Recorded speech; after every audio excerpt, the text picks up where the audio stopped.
Hey, sports dads, are you ready for the best combination of fatherhood and football talk? Well, let's go.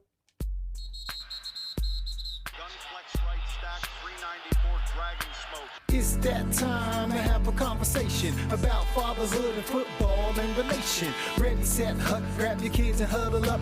We might get deep, but just run it up the gut. So put your jersey on and clap for the home team. It's a dance thing, yeah, you know what I mean. So tell a friend to tune in if you heard me. To the best show in town every Thursday. Fatherhood and football, it's a dad's thing. Fatherhood and football, it's a dad's thing. Fatherhood and football, it's a dad's thing. Fatherhood and football.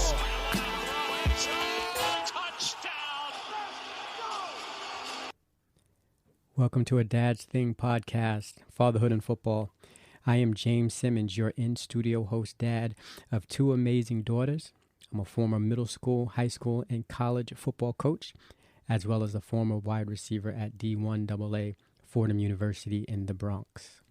Today we are joined by Kevin Frattura. Kevin and I both played wide receiver at Fordham University during the 94 to 96 seasons. Kevin played a huge role in my development as a young player coming onto the college game. Kevin has stayed close to the game of football since leaving college and grad school. Today, Kevin and his wife are raising a son and daughter, very athletically gifted. Kevin, welcome to the show. Hey, thanks. Thanks for having me, man. It's been a long time, bro. And we've reconnected recently a lot because of this show. It's good to see you, man. How's everything been? It's good, and it's always too long, and that's the problem with today's society, right? Yeah. We all move all over the place. We didn't stick close to home, afterwards, and so friendships, you lose track of where everybody is, and but when you get back into them, the true friendships that you had, you can jump right back in as just you saw them yesterday. So it's awesome to be a part of this and to see you. Thank you. And I didn't do any favors to the friendship and relationship by moving away to the West Coast. And, I've really been thinking about that a lot as I've been reconnecting with guys. I'm like, man, I'm out here on the island. And when I get connected with you guys and hear the stories about, how you are still in contact with some of our guys, it's like, man, I miss that. You know what I mean? But, it's never too late to reconnect and to just go down memory lane about some of the things we did in the past and definitely talk about the great and good things that are that's happening. I always, give the guest an opportunity to share a little bit about how our paths crossed through this lovely game of football. Sure. So I was there. I'm a year ahead of you, right? Yep. And we don't like to remind each other that I'm a year older than you. So we'll just stick that we're the same age. So I was a year ahead of you. You came in and actually came in with a great group of wide receivers. I was quickly the underdog, if you will, from a skill standpoint. The way we were set up and me coming from Ohio, that's the funny thing that, for me, it was such a transition.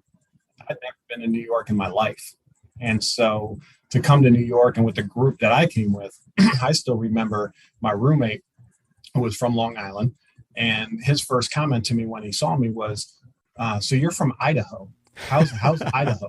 Like, what do you do in Idaho? And I looked at him, I was like, dude, what are you talking about? I'm from Ohio. Yeah. Like, where's that? And I'm like, and God love him, Rob Wolf. But, it's just one of those things where I'm like, okay, it's only a couple states over, not that far away. But it's a whole different world in New York. So what I saw in my transition from Ohio to New York was, regardless of all the different areas people were coming from, the common thing was football. Yes. Right. We all had a love for football. So that when your class came in, regardless of where people came from, we had Pennsylvania, we had Florida, we had, Jersey, of course, New York, etc. It still had that common theme. So when you guys came into the room, you, Larry, Skoblick, and I'm trying to remember. Todd. Yeah. And then there was another guy from Long Island, right? That only lasted the first year. I forget his name. That's right. Yeah. And he came in all state, all everything, right? But when we all got there, we kind of get to a point where you check all that at the door. Anything that you had accomplished, right? Regardless of who we were, we had one goal. So it's kind of welcoming somebody new into the family, but they're not a baby, right? And so you're quickly, it's almost like having a brother-in-law pop in. You got to love them right away because, one, they ain't going anywhere. And I appreciate that from you because, we were joking a little bit, folks can't see you, but you're 6 what? 6'3". You're 6'3", you weighed 200 pounds and I'm 5'5" and I weighed 140 pounds. And, the movie that I watched the day before I reported to camp was The Program.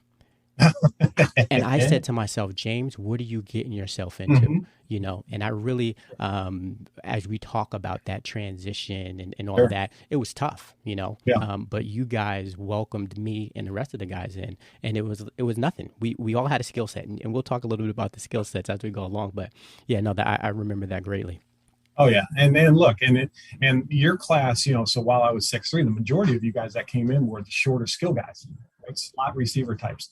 And you had Larry from Philly, Dave from Pennsylvania, and if I'm remembering correctly, Long Island. Long Island, right? Me and Todd was from Massachusetts, I believe. Yeah, yep. Yeah. So from that side of it, you have different walks of life, and it's funny you mentioned the program because that came out, I think, a year earlier, if I remember correctly. 93. Yep. Right. Yeah. So right when I was there, and I remember watching it before our home opener as I'm a freshman, and I remember Joe Moorhead coming into the huddle, and he made a comment like what the guy said when he came into the huddle from the program. Leave the women and children at home. Let's go hunting. Right. And I just remember, man, that was corny. I just watched that in the movie. Why are you saying that? As you're jogging out to the play. But it's again, no matter where we all came from, right, and coming into the mix, while you knew, hey, these guys are here to eventually take your job, right? They're here to replace you. They want to play. I want to play. Everybody wants to play. There's two ways to handle that. You got certain people that will keep people at arm's length, or you have people, and we had a room full of them, and that's kind of where our paths crossed, where I was like, look, I'm gonna teach them everything I know, and I'm gonna love them because I'm spending the next 3-4 years with these guys, and we have a common goal. We want to win games, want to play well, and so and I, me being lighthearted, right, and liking to have fun, and work hard. You guys, and you and Larry were the guys that I actually became closer with out of the group. And part of it was because, look, these are slot guys. Yeah. They ain't taking my position outside. and I just enjoyed, I enjoyed the honest conversations and the fun with it. So, and then, we'll talk later about it, I'm sure, is at the time you don't understand how that person's really impacting you until later in life, right? And so you and I were laughing earlier, and I told you, the other day I was back in Ohio with my folks for Thanksgiving, right? And I opened up this armoire because all our parents have all our stuff in boxes, etc., right? And I opened up this armoire and I saw there was this photo thing, which was a collage of photos, probably 10 photos. I'll say 10 total photos. And there's a picture of you taken by my parents. Just you, it's not me and you. And you got your helmet on and you're about to strap up outside of our locker room. And what's funny is there's 2 people in those pictures besides me. There's one of you and there's one of Sean McGowan, who I'm really close with. Yep. And it's funny to me because you and I reconnected a couple weeks ago, right? And then I'm in Ohio and I'm just looking around, and you're in the picture. So it was, it's just, you come back to God's plan. Everything's connected. Everything happens for a reason. Now, sometimes we don't understand that till later in life, but there is a reason why I chose to go to Fordham. There's a reason why you chose to go to Fordham. And, at those moments, we may not have understood or embraced that later in life, because life comes at you in all different ways, that you can reconnect with people and almost be a throwback to when it was, but it's a throwback with a different little twist. Spin to it. Yeah, definitely. Right. There's a love for not only each other, but now a love for where each of us are in our lives, and even more so as who we've become. Right? We're done.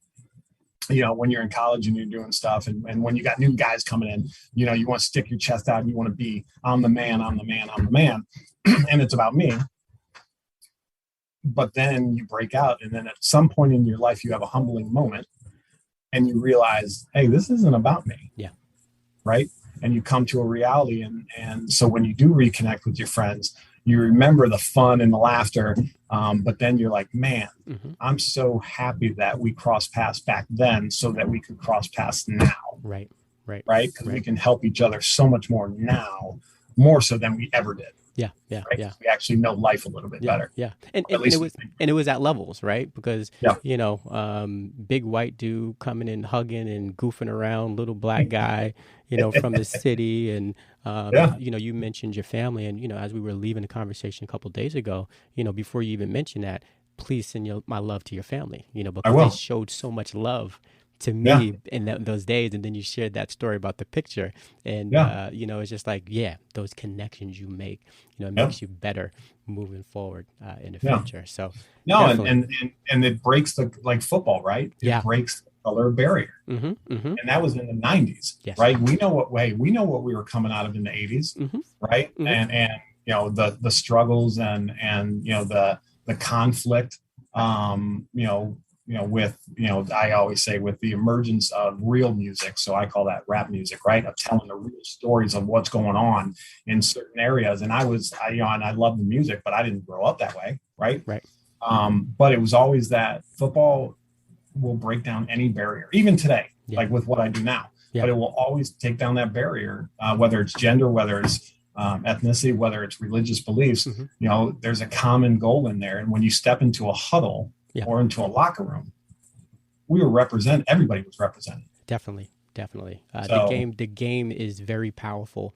And a couple of weeks ago, I really talked about, the integrity of the game. It's something that is worth protecting, especially if you've suited up, or if you put a whistle around your neck, or a fan, because the game has brought so many people together on many fronts. So, and I remember, I see your logo there, New York Giants. I remember many years ago, and I played this song with Dave on the show, Whitney Houston singing the national anthem at the Super Bowl that the Giants won. And it's incredible. It's a very thing that can unite us. And we need that more than anything nowadays. Best anthem ever from a singer, songwriter, legend, right? And unfortunately passed away. We all remember moments in our lives, right? That's a moment. That's crazy, right? We all, if, one way or another, we heard the song because it was played the next day on the radio, right? Number one on the charts. Yeah. And so you sit there and you're like, the national anthem was sung by somebody and she killed it. Yeah. And we remember it. So there's moments of life that you remember, and it's wild. That's one of the ones that we remember. Yeah. And a lot of people do that aren't even sports fans. But it happened in a sports moment, which is great. Definitely. I wanted to touch on some of our Fordham days, because I do want to go a little bit back. One of the things I don't know much about your football story is how it started. You know what I mean? Sure. So I'd love to get into that in a second. But, are there any specific or particular moments during our playing days that just sticks out to you? Cal and Dave, we talked about, Tricario. I mean, there's a lot. If you remember, I loved practice. I loved the games, but I loved practice. And so, there's a lot of those guys you just mentioned that hated practice, right? Larry hated practice. And of course, guys on Cal didn't like practice either, but he was always smiling for it. And, it's funny. You had certain coaches, and we all had a couple, right? You had the Tricario. I had another, Ulrich was a coach, and then Patton, right, was a coach as well. And Dave and I are still good friends to this day. I just remember, no matter what came out of their mouths, we were all good.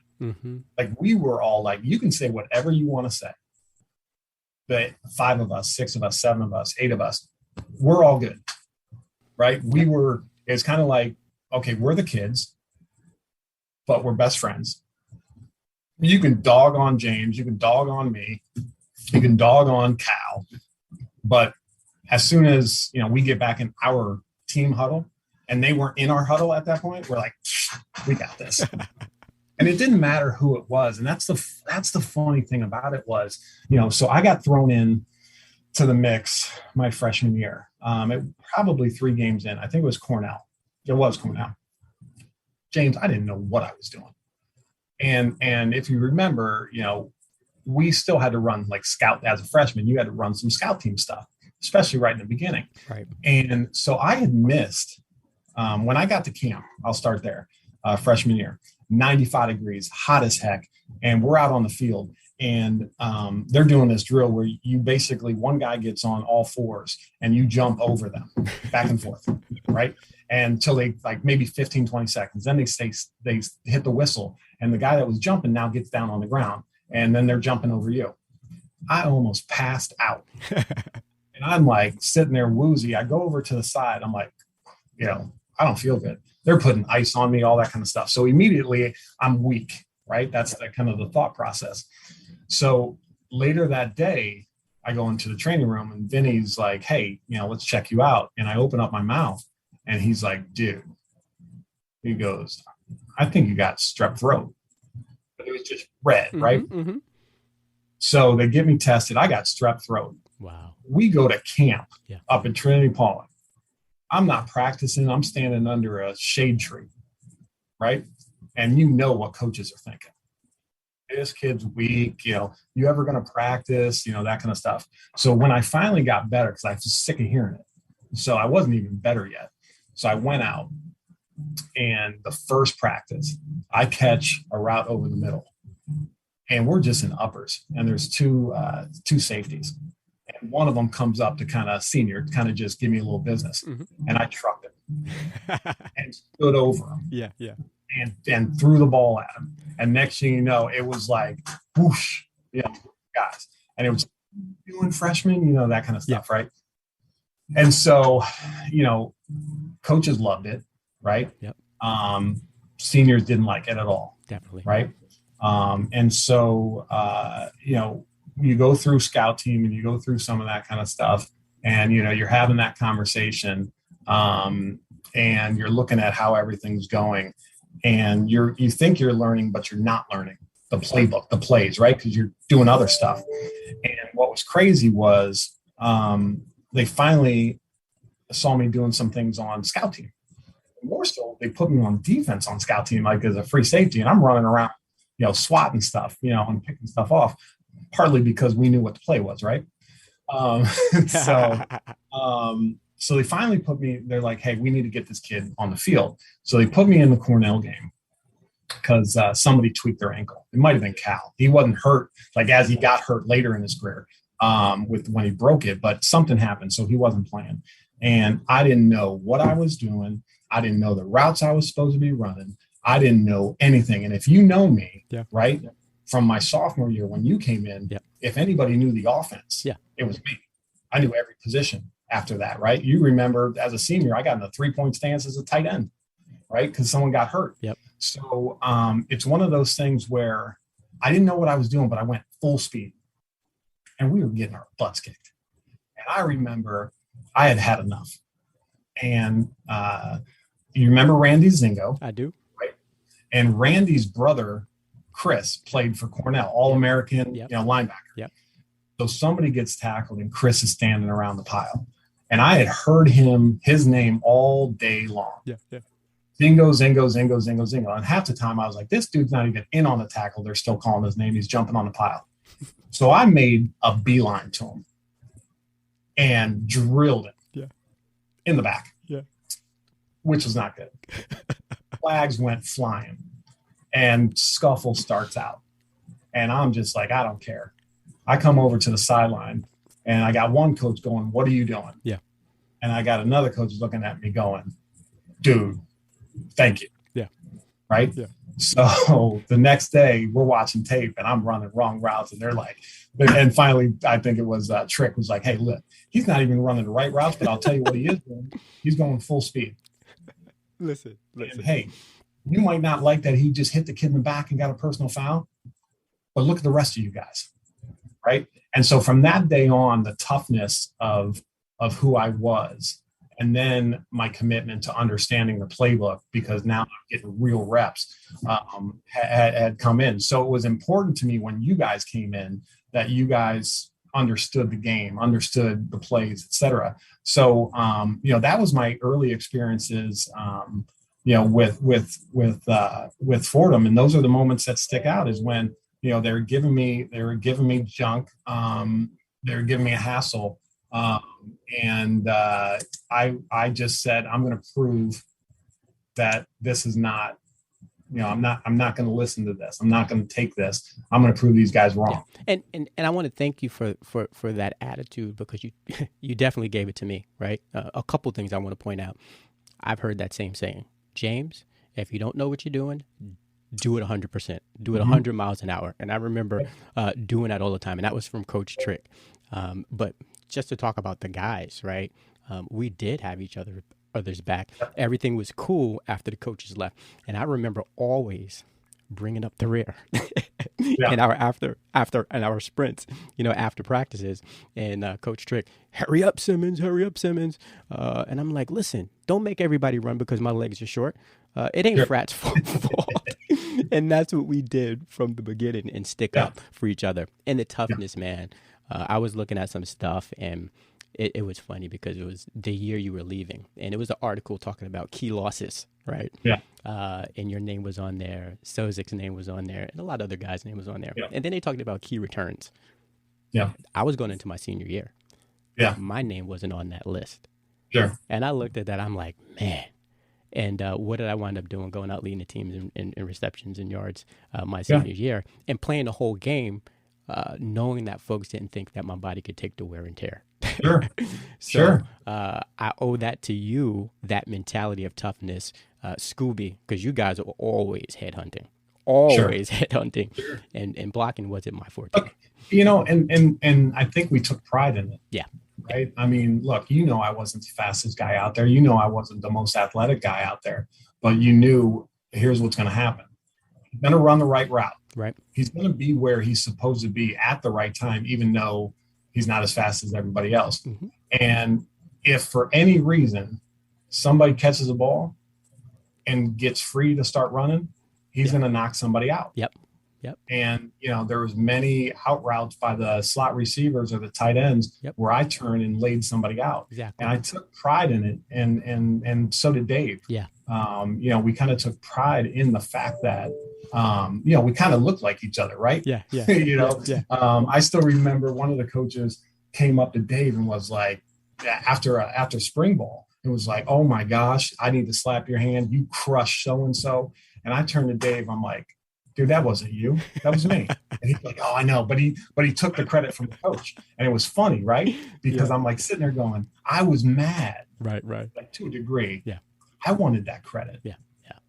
And it, because I took pride in it. Yeah. And so, a lot of the things like that I talk about, here I am, a wide receiver playing front line of the kick return. Mm-hmm. And if you remember, I would collapse the whole side. Yeah. Just by hitting one guy into four. Yeah. And I really enjoyed that. Wide receivers nowadays, you don't see as many blockers. No, not at all. Right? Catch the ball, flashy, et cetera. Mm-hmm. And, I had to be a throwback. Yeah. Because I didn't have the speed, and I had to be the toughest wide receiver on the field. Yep. And there was no other wide receiver like that on the team until Dave came in. Yeah. Cal was smooth, big, strong, looking like he's just chiseled, right? Yep. But he's smooth and could run, right? And then you had, me on the opposite side. Look, I'm not gonna get more than 25 touches this year. Yeah. But when I do, I'm gonna get as many yards. You could put me under the possession receiver. Yeah. But I'm gonna light you up. Yep. And I'm gonna make you think about if somebody else catches the ball next time. Yeah. Yeah, and we, you we might get hit. yeah we played our roles, and I've mentioned that many a times, and that's what helped us be successful and score Yeah. some points. Helped Joe, Yeah, get a lot of records in his day while we were absolutely. doing that thing. So Yeah. definitely, but I do want to touch because your high school experience, right? Because Mhm. we're going to make some connections a little bit later on down the line. Yeah. What was that like? Your first experience playing ball, whether it was Pee Wee, high Sure. school. What was that? What that look like coming up? All right. So going back, first time I stepped on a football field, I played for the Northwest Hawks. Mm-hmm. Now you got to remember, growing up Akron, Ohio, right? You got everything. Yep. Right. White, black, Asian, doesn't matter. Yep. I go to the first day of practice. I'm the only white kid. Only white kid. Yeah. They hand me the football and say, "You're the quarterback." I'm like, you haven't even seen me throw a ball, Right, let alone, And by the way, back then you didn't have smaller footballs for our hands. You used the bigger football. Yep. Right. And so I just remember, being this tall, blonde hair white kid and surrounded by kids that don't look like me. And one of the quarterback's name, because you played two levels, right? I think it was like first and second grade played together, something like that. The quarterback the year before, his name was Chico. Chico's still on the team. Chico's got an afro, out, pretty big at the time, right? And I just remember going, this is going to get interesting. And we're running the option with a slow white kid with blonde hair and a bunch of guys that don't look like me and are way faster. Yeah. But it's kind of that transcending of football, right? Yeah. And so I could remember the plays. Mm-hmm. I could get people where they needed to go, mm-hmm. and I could take the snap and, quite frankly, hand the ball off, right? So that was my first experience with it. And to this day, the best man in my wedding, Karen Pooler, was my tailback. And so here you are, a little, white kid from Akron, Ohio, playing on an all-black team. And it's not like I didn't have other choices, right, to go play on other teams that looked more like me. Mm-hmm. But it was cool. Yeah. And we were good. And we had these shiny yellow helmets. It was hilarious. And my head was so darn big, and you know this, that I actually had to go get a varsity helmet because my head was so big. So like that was my first experience with it. So culture, culture shock, right? Yeah. Yeah. And then as it went through, it gets, then I still remember, and I just passed it the other day because we were in Ohio for Thanksgiving. And every time I pass this field, I still remember the same thing, is the last game I played, or the last game my grandfather saw, was one where, I tore it up. I was running, 70-yard touchdowns, just playing unbelievably. And he had Alzheimer's. So, he was, that was the last time he could see me play. Right. So that moment literally just past the field on Friday, memory pops out, right? And he's been gone for quite some time. He passed when I was 12 years old. So at that point I was 8, right? So, those are that memory of on that field, at that school, this happened, right? Grandfather saw the last game. Yeah. Then carried into my high school, I went to a high school that my grandfather was the team trainer. Gotcha. Which back then meant here's a Band-Aid and an aspirin, tape it on, right? Exactly. Get back out there. Yeah. And my grandfather was all of 4'11". Yeah. Right. And my father played there, and he wasn't any good, and I remind him of that.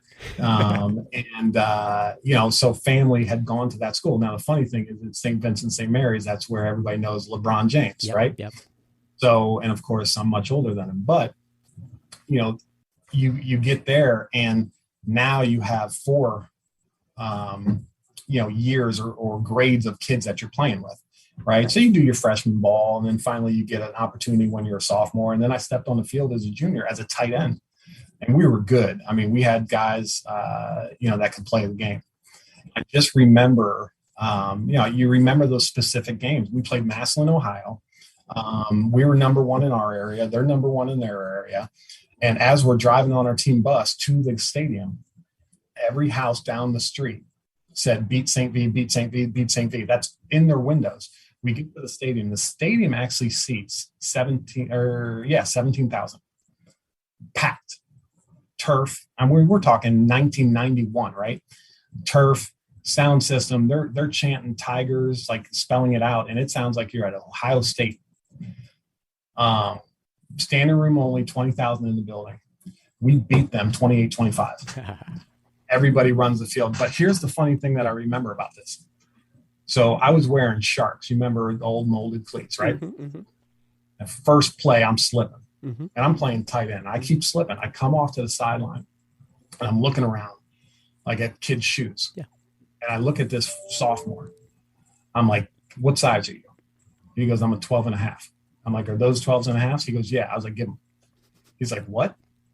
James, these were Jordans. Right? He had on Jordan basketball shoes. Wow. Because he knew he wasn't playing. Yeah. I'm like, give me your shoes. I played that game in his, like just a sophomore, Yeah. in his Jordan basketball shoes. My goodness. Balled out. That sounds just like you bully. That sounds Yeah, like you. Exactly. But it was one of those things, Yeah. you sit there and you're just like, and so that was a moment. And so there's always those little moments. And the other moment was, I still remember, everybody always remembers their last game, right? Yeah. And I still remember coming out afterwards Mm-hmm. and hugging my dad and bawling. Yeah.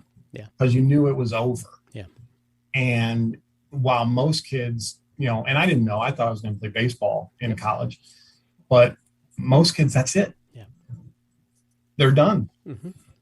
So from that side of it, I didn't know. It's not like today where you kind of know before your senior year. I had no idea. I didn't even know Fordham existed, right? And so, that's kind of that high school journey that was just, spectacular, right? And it's funny because it's spectacular and then sad. Yeah, yeah. Right? Because you think it's over. Yeah. And for 99% it is. It is. And we were fortunate. And, it's funny. I did not know your high school story. I guess we were so into needing to learn the playbook and things like that. I know more offensive linemen's high school stories than I do yours, but great stuff. And, we were fortunate to play on and not only play, but you've had the opportunity also to coach, on that level. And, as a player, a coach, and we're going to talk in a second about Dad, what are some of the things from the coach's perspective, that stick with you from those days that you coached? Are you from me coaching? From you coaching college football, yeah. Yeah, it's kind of interesting. You get into the college, and I was fortunate enough to coach at two places, right? King's College and then Columbia University, and it's amazing how different it is from the other side, right? We always were like, oh, it's a practice thing. It's, we didn't spend a ton of time watching film or we watched film, but we didn't spend a ton of time. And just what I remember from, the college coaching, more so at Columbia than King's College, was, we're watching film till 11 o'clock at night, breaking stuff down. And then coming in the next morning at 7 a.m. and starting it all over again. Yeah. And then we see the kids at 3 o'clock. Right. So all we're doing in reality, is football. And then when those kids come in, they've just had a full day of class and life. Right. And I just remember how hard it was at times to get the focus of these kids. And, and the funny thing is you're at Columbia, right? You got a bunch of wizards, they're all smart. And sometimes you tell them to do something and they would question it because it didn't make sense to them. And, you kind of look at them and you'd have to say, listen, I know you're extremely smart, but you're a dumb football player. So point A to point B, that's all I want. Step with your right foot. Don't overthink this thing. Right. And getting that focus, was something that wasn't always easy. And so for the first parts of practice, you actually would realize that they were set up in a way to gain focus. And as a player, we never knew that. We were just like, let's go. Right. Exactly. And, we kind of stand off to the side and joke about whatever and who's talking to who and, just working on our craft. But from a football standpoint, that's what I realized is you actually start to realize the impact that the coaches had on you. Yeah. Yeah. So you don't really, it's always one of those things when we're playing, we're not realizing the impact that they're potentially having on us, both negative or positive, right? Right. We don't feel it, right? We're just like, okay, the coach was nice to me. He was mean to me, whatever. He's playing me. He's not playing me. Mm-hmm. But then you step into the coach's role and you put the whistle on and you realize if you're paying attention as a coach, mm-hmm. you can have a profound impact on this person, right? Not only on the field, but of course afterwards. Definitely. And I think that's where I started to realize, and you got to remember, I'm coaching with Dave. So I'm coaching with a guy who last coached me, right? Right.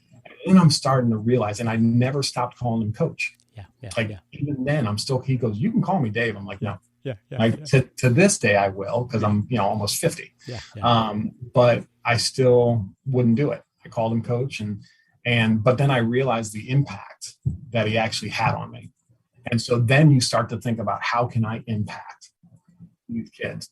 And so my role as a graduate assistant was, we kind of laughed earlier where we said, hey, coaches would yell at us, and then we'd all group together and be like, we got this. So as a graduate assistant, I kind of decided I'm going to take that middle role. Right. So I'm going to let them yell. Yeah. I'm never going to yell at these guys. Yeah. And then I'm going to pull them aside, or when I get a chance to talk to them and have a conversation about, forget the noise of what he was saying or the volume at what he was saying. Here's what you need to take from it. Right.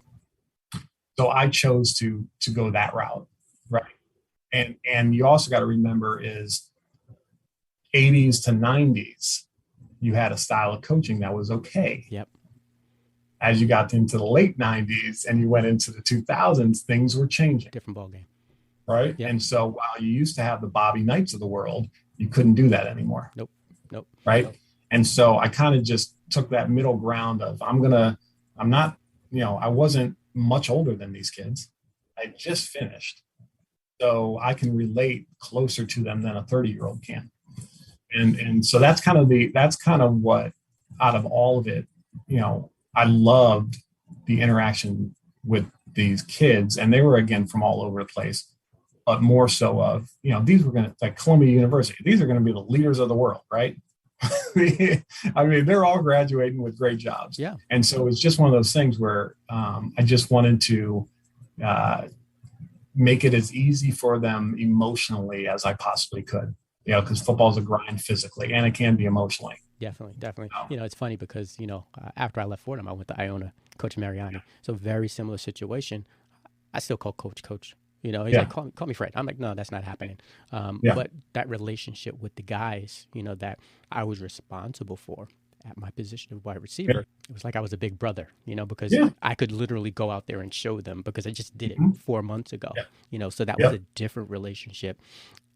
and to talk about Coach Patnode, he was more of an emotional kind of guy. If he didn't get our attention, he'd walk away, and that's him showing his disappointment.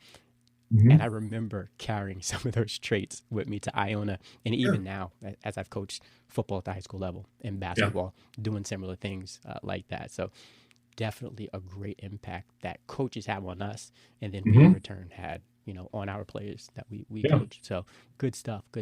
Are you still in your coach mode these days, as we transition to your daughter, your son? How does that work, man? Yeah. So I actually, from an actual coaching standpoint, so I did coach my son in youth football.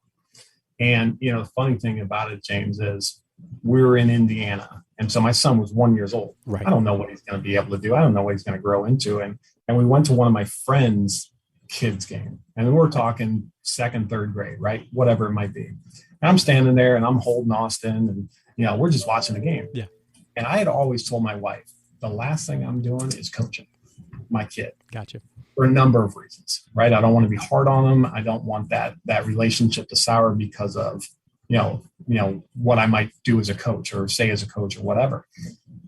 And we're standing there, and at halftime, this coach comes over and they're talking to the kids. And all of a sudden I see this coach start showing and demonstrating a chop block. Yeah.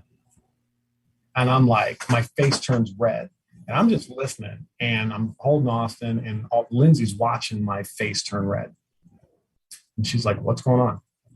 And I said, nothing. And then he kept going. And then I saw him show, you go down low, you push him over the top. I was like, can you hold Austin a second? And I don't know any of these people except for the one parents and the kid. I walk over to the coach. I said, Coach, can I talk to you a second? And he goes, yeah. He walks over. And I said things I shouldn't repeat. But it was basically, the gist of it was, if I see one of these kids do a chop block, or I hear of you teaching a chop block, or I see you teaching a chop block, you and I are going to have a problem, and it's going to get physical real quick. And he just looked at me and, and I'm somewhat of an imposing person, right? Yeah. And I just said, and I'm dead serious. I said, they will take me in handcuffs when I'm done with you. Wow. And it was just, and so I walked back over, and now my wife had just witnessed this. Now my wife's 5'2.5". Mm-hmm. She'll tell you 5'3". Mm-hmm. So she's a little thing. And she looks at me and she goes, that, my friend, is exactly why you're going to coach your son. Mm-hmm. And so, so that when it became time and he decided that he wanted to play, him and I had a conversation, and, look, he was only in first grade. Yeah. I said, here's the deal. I will coach you as long as you want me to coach. Yeah. As soon as you don't want me to coach for whatever reason, all you need to do, Austin, is tell me. Right. And so, I started coaching, and, he came into his own, started coming into his own a little bit. I coached him all the way through 8th grade. And, and I'd ask him every year, hey, you're not going to hurt my feelings. I have no problem going up into the stands, and he's like, no, I want you to coach. And so what I made sure of, and over the course of those years, we were a very successful team, right? Mm-hmm. And it wasn't just because of me. We had some good players and we had some good coaches, right. But we did it differently.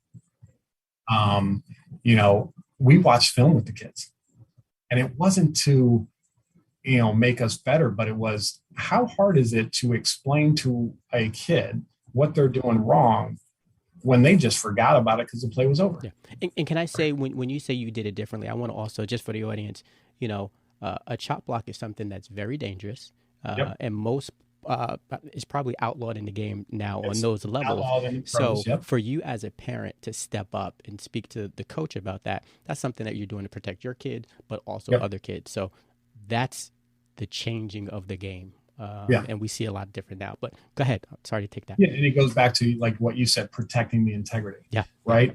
And what I found, we all find in life, right? It's at that moment, you don't feel like you're see something, say something, right? You don't feel it, but it was something that there's certain things that I've seen that I haven't said anything about because it's maybe outside of my world. It's not football related, but it's something that would, I know, that I was like, I'm saying something. Yeah. I don't care. That's wrong. Right. And it's the protection of everybody. And so, so to that different part of it, that I wanted to teach the game to these kids with the other coaches so that they could understand it from many different levels, so that it wasn't as much about, I want them to be good so that we win trophies and then they have a good high school career. It was, when you choose to coach your children later in life, that you'll look back and you'll say, those coaches that we had when we were in youth gave us such a positive experience. That's how I want to coach. Right. And so, that was there was no cursing allowed by the coaches. Mm-hmm. And I told them, I go, guys, don't even think, I don't want to hear a bad word come out of your mouth. Yep. Right. I don't care. I don't want to hear a bad mouth come out of these kids' mouths. If a kid gets a penalty and it's, a holding's different. If they get a personal foul or something like that, get them off the field, talk to them, put them right back on. Do not yell at them. Right. And we carried that all the way through. And, we were able to do things because these kids all bought in, and, we ended up, I think over the course of their careers, these kids lost 3 games. But the best thing about it is I still have kids today. And so some of those kids don't play in high school, right? Right. I still have some of those kids today. Their parents will say, now they might've played freshman year or sophomore year, and then they decided I'm done. And part of the reason, unfortunately, was I had much more fun playing for the youth or playing for Coach Frattura or playing for Coach Gallagher or Coach Ryan or whoever else it might be. Yeah. And it's just not fun like it was then. Right. And so, but again, coming back to what's the purpose of them playing? It's one, to teach them competition, one, adversity, and to understand that it takes all 11 of you for a play to be successful. So you're not in it alone, and that's life. But more important to me than anything there was when they grow to become adults and they to potentially coach their children, or they're in the stands and they're watching somebody coach their kids, that they understand that it can be done in a positive way at all times, so that they're going to be the positive coach, or they're going to hold the coach accountable to be positive. Yeah. Yeah. And that's kind of where it is. And so, yeah, I hung up the whistle after his 8th grade year. Yeah. I've never coached my daughter. I've asked her if she wanted me to, and she's like, no. And, she plays soccer and she's very good. Yeah. But it's one of those things where parenting, at the end of the day, is coaching without a playbook, by the way. Right. I'll tell a funny story. So Austin probably was 2nd grade, maybe 3rd. And as all kids, having a meltdown, right? Whatever was going on. And he didn't like something, and he was always really able to communicate well. And so he's, talking back, not, having a discussion, not yelling or saying anything he shouldn't say, but we're having a discussion. And I finally sit down and I said, let me talk to you. And because I was always honest with him, even as a little kid. Yeah. I was like, talk, ask questions. It was never because I said so or any of that kind of stuff. It's let's discuss. And so that's why he's so talkative now. Well, the funniest part about it is my wife's in the other room and she can hear. And I said to him, I go, Austin, listen, when you were born, I said, our lives changed. But I'm going to tell you one thing they didn't do. And he goes, what? I go, they didn't give us an instruction manual. And he looks at me, right? And I'm like, they didn't tell us what to do. So some of these things that are occurring are in your life are occurring for the first time for me too. Right. Right. I said, so doing the best I can, I said, but we're learning as we go as well. Right. And he appreciated that, right? Just sheer honesty of it. Definitely. As I walk out of the room, my wife looks at me. She goes, did you just tell him we don't know what we're doing? And you know how wives hear what they want to hear, right? And I said, no, I didn't say that. She goes, you literally told him, like, they didn't tell us what to do, so we're making it up. And I looked at her and I said, are we not making it up? And she started, she kind of smirked, kind of half smirked. Yeah. But it was one of those, and she's such you talk about, we all love our wives and we all think our wives are the best wives in the world and best parents in the world. And she's up there with the best of the best. Yeah. And, it was just one of those things where I'm like, listen, we're not going to lie about it. Like, we're going to make mistakes as parents. And that's the honesty of, hey, you know what, bud? If I make a mistake, I own it, and I'll own it to you as a kid. And that was kind of, the coaching. Parenting is coaching without a playbook. Right. And while we might have been brought up a certain way, and we might have had certain things happen to us, and they were handled a certain way by our parents. Okay, the world's completely different. Definitely. 20 years later, right? Yep. And let alone 2 years ago. Yeah. Let alone post-COVID, right? And so the way in which this world changes so quickly, like, we need to kind of keep up with it. But at the same time, as we're going through it, right, the changes as they are. And so my thing is always just, hey, I'm gonna be honest, and if I don't know, let's talk about what the options are. Right. And I feel you on that. My kids are a lot younger, 9 and 7, but from day one, it's always been honest, right? And we do parenting with principles. I'm always going to do it with honesty. I'm always going to love you, and I'm always going to be supporting you. So whatever is in between or in the middle of that, we can figure that out together, but we're going to do those 3 things always for you. Yep. So appreciate that. And you mentioned it, it's like, as the game has changed, right? Coaching styles, because I won a lot of football games in Pee Wee, right? Yeah. But that coaching style, it doesn't work today. No. It got wins, but it had an impact and a negative impact on some young kids because of the way it was done. So I appreciate, that transformation and how we approach the game, Sure. teaching our young people, because that has an impact on them moving forward. So good stuff. Well, I'll tell you, there's two funny moments from, or not funny, one's funny, one's not. So you could look back on the youth, right? We won championships, etc.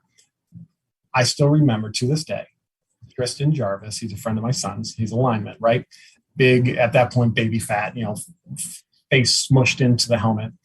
And I'm getting them ready for a scrimmage, their first scrimmage. And as I'm talking to him in a huddle, he goes, "Ooh, look, a rainbow."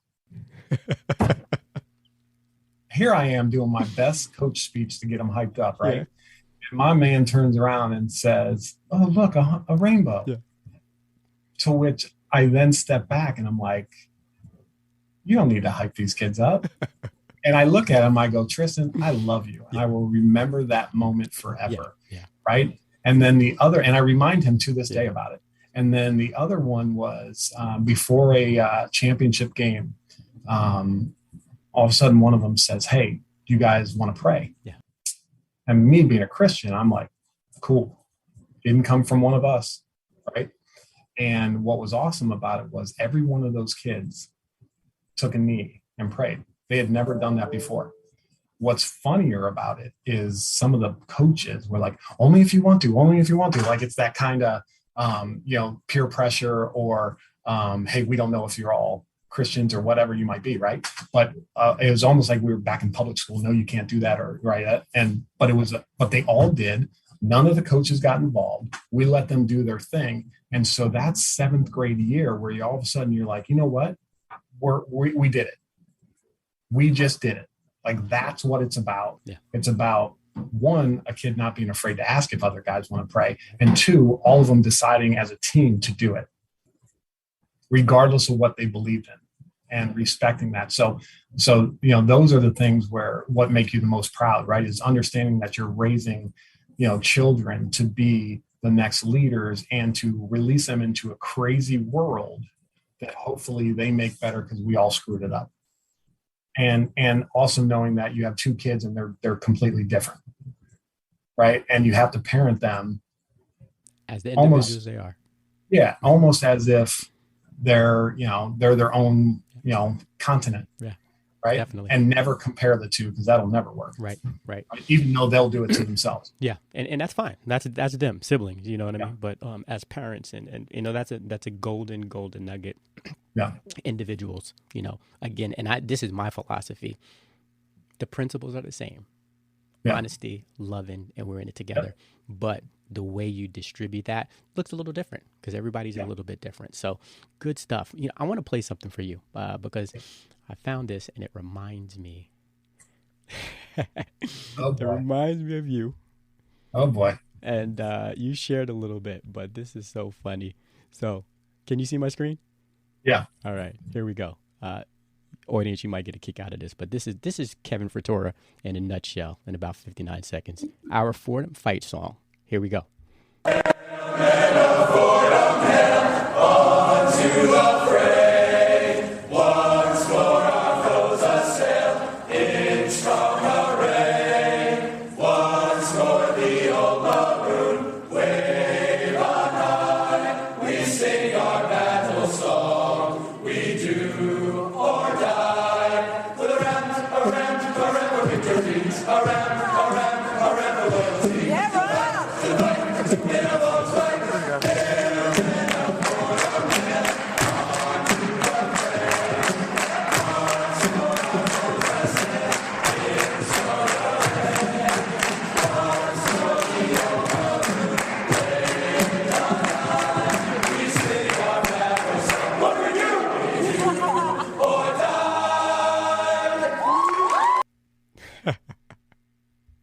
The best part is I can't wait to see which one of those guys singing you thought I was. You're the dude doing the B-box for sure. I knew it. For sure. I came across that, and that's just the love, man. That's what our time together really reminds me of. You embracing something different, and us being able to come together. You always show me love, bro. And I appreciate you for that. And I love you for that. And I wanted to share that. And you knew, I knew that was you doing the beatbox. Oh, I knew. I was trying to figure out what kind of shoes my man had on. I couldn't tell his sneakers. He had an X on it. So, man, it's been a pleasure. I always give, the guests an opportunity, to leave the audience with something. You gave us so much, on so many different levels, but want to give you that opportunity. What you got for us, man? Sure. Look, we all, are traveling through this journey, right? And it's crazy, and the path goes in many different directions. And, if we're not anchored in something, we're anchored in nothing, right? And for me, fortunately, that anchor for me is in my faith, right? And it all starts there. And without that, I don't know where I would be, where my family would be, and let alone any legacy that I'm trying to leave, right? A lot of people get caught up in the legacy of providing, and we were taught as kids to provide means to provide a house, food and security. That's kind of the male teaching of it. So, coming to a dad's thing, right? What's our true job? Well, providing is a lot more than that. And what's the legacy? The legacy isn't about how much money you leave to your kids. It's not about what kind of car you drive or anything like that. The legacy is the moments in which you touch, your child's inner soul so that they can then take that forward, right? Yeah. They're never going to remember the gift that they got on their 16th birthday. They're going to remember the time that you spent with them on the 16th birthday. So make it more about the moments and less about the mementos, right? Yeah. And I think that's the best way to say it. And unfortunately, we all don't realize it till our window starts getting smaller, and that time that they're closer to being out of the home. So if anyone's listening to this that has younger kids, you hear it all the time. Don't blink, because if you do, they're going to be in college. Yeah. So enjoy the moments and make more of the moments in the time so that they're memorable moments, instead of, you can't replace a 5-minute conversation with your kid where you get deep with a new iPhone. Right. Put the phone down, connect with your kid, and that's what they're going to remember. What do you want them to talk about you when they talk to your kids? Yeah. Grandpa was a phenomenal father. Yeah. Right? Yeah. So it's make it about the moments, not about the mementos. I think that's probably the best way to say it. So I'll trademark that after we're done. Well, if you wasn't, I was going to ask if I can borrow it. I love it. Moments and not mementos. That's beautiful. And that's the message that we try to spread here at A Dad's Thing is, love your kids more than anything else. You only got one go about it. So I really appreciate you joining me on the show, Kevin.